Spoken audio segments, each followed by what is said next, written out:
পাশাপাশি আল্লামার যে মহান উদ্যোগ, তার যে প্রায় অর্ধ শতাব্দী কোরআনের দাওয়াত, তার একটা স্বপ্ন কবুল হয় নাই। সেটা হলো তিনি চেয়েছেন আনাকিমুদ্দিন ওয়ালা তাতাফাররাকু ফি, এই ময়দানে আল্লাহর দ্বীন কায়েম হবে। তিনি এটা দেখতে চাইছিলেন। আমরা যারা তাকে ভালোবাসি, তাদের দায়িত্ব রয়েছে, কর্তব্য রয়েছে, আমরা যেন আল্লাহর দ্বীন প্রতিষ্ঠায় যোগ্যতম ভূমিকা রাখতে পারি। এদেশের বৃহত্তম ইসলাম আন্দোলনকে আল্লাহ কবুল করুন।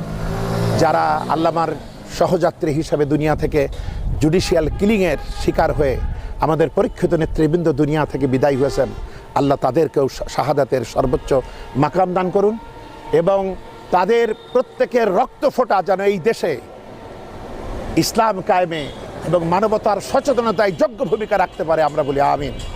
আল্লাহ পাক মরহুম আল্লামা সাইদি রহমতুল্লাহ আলাইহির কবরটা জান্নাতের টুকরায় পরিণত করুন।